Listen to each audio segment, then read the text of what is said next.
is a hospital. University of Uyo Teaching Hospital. This morning, we bring you a special report on 5 days that brought a hospital to its knees, a state to a standstill, and patients to their graves.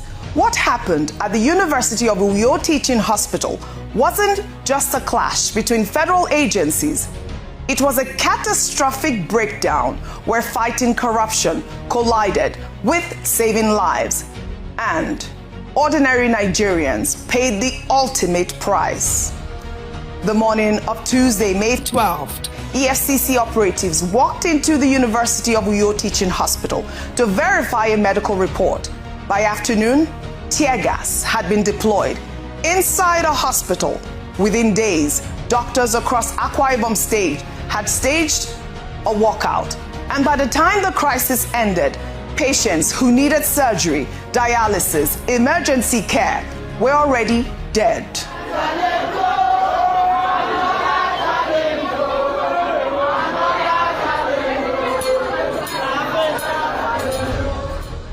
This report will examine how it happened, how a routine document verification escalated into tear gas, a statewide medical strike, and a 5-day crisis that exposed dangerous cracks in how Nigeria's institutions communicate. The central question: how did verifying a document cost lives?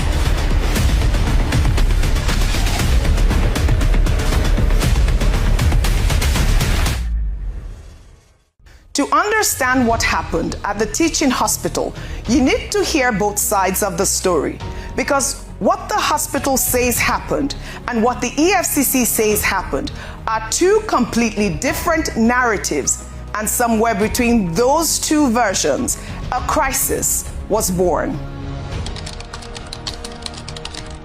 The EFCC personnel came into my office and they introduced himself. He went out of my office barely 2 minutes after. He came in again, but this time around with another personnel holding gun.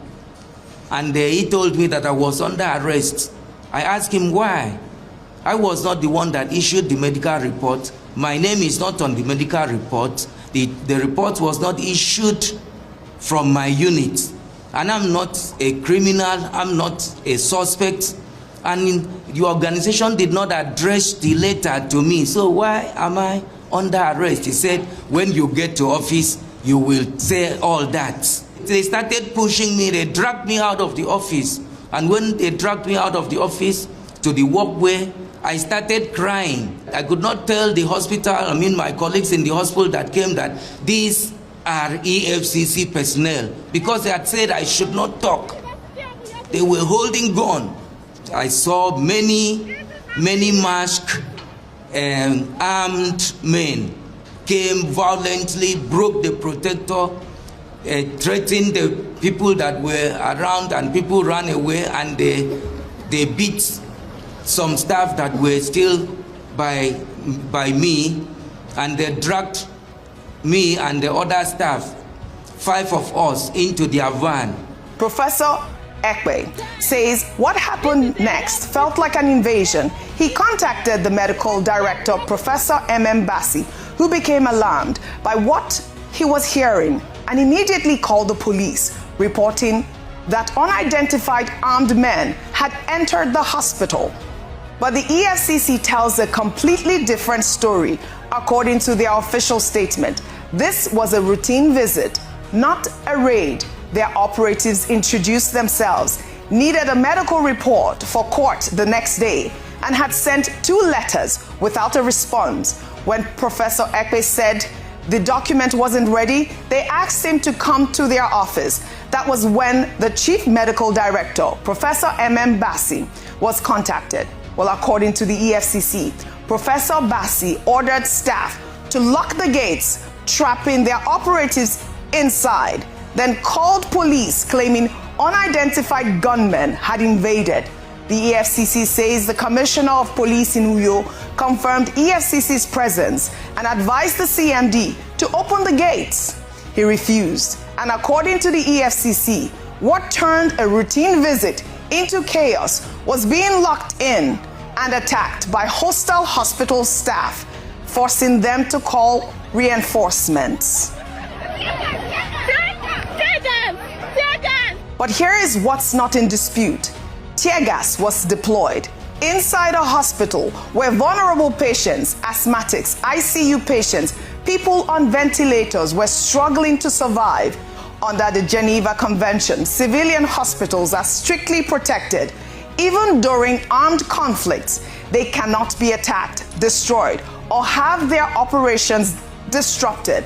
This immunity is only lost if a hospital is actively used to commit harmful acts, and only after clear warning. This wasn't a war zone. This was a teaching hospital in Uyo, and tear gas was used inside.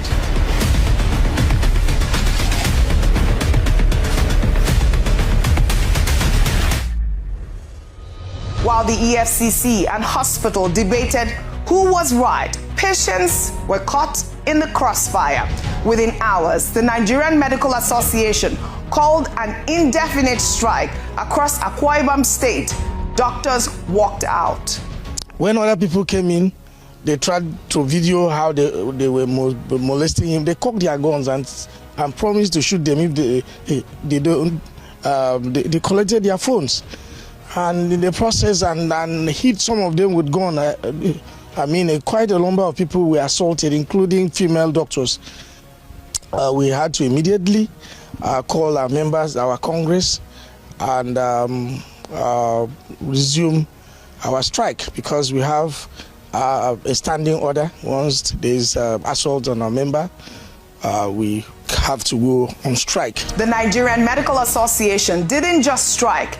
They filed a ₦1 billion lawsuit, calling it a show of shame. For 5 days, the University of Uyo Teaching Hospital was shut down. This is a hospital. When the EFCC personnel came in, and when they came in, they didn't come as government officials. They covered their face like a kind of Boko Haram and then kidnappers. So they enter here with force, and they pick one of the doctors at the theater. So when they picked the doctor at the theater, people were just like, what is going on? They didn't even do like a trained personnel. The approach was very bad. So the man was at the very act of operating somebody. They now drag him and then take him out. So it was there that they picked other doctors that was on duty as well. While the EFCC and the hospital argued about who locked whom in, patients who needed surgery died. Patients who needed dialysis suffered. Families lost loved ones. That's the cost of institutional breakdown. By Friday, May 15th, the crisis had reached breaking point. The Akwa Ibom state government stepped in. EFCC representatives, the hospital management, the Nigerian Medical Association, DSS, the Nigerian police, all warring parties converged for an emergency meeting at the government house in Uyo. Please, I beg of you, please, for the sake of the lives of the people of Akwa Ibom State, those who will not be able to go to private clinic, those who are already there, like he said, pregnant women, labor might start today and will need CS to save life, save the mother, save the child, and no doctor. Please, we beg of you, let the strike be called off here. The governor said I should appeal to you, make a statement, lest the workers return back to work tomorrow. The Akwa Ibom state government's intervention brought a stunning reversal. The EFCC, an agency that rarely apologizes, backed down. I've been given the permission to say on behalf of EFCC, we're very, very sorry for the errors. In a formal statement, the agency admitted it was deeply embarrassed by the incident and tendered an apology to Professor Eyo Ekwe. and the management of the teaching hospital. The professor accepted, and the Nigerian Medical Association suspended the strike. This morning, the University of Uyo Teaching Hospital is open. Doctors are back in the wards, patients are being treated, and the crisis is over. But the patients who died waiting for surgery are not coming back. The families who lost loved ones while doctors were on strike are still grieving. The lesson is written in the lives we lost. You can't fight corruption by endangering the sick. You can't save lives while locked in conflict with people fighting corruption.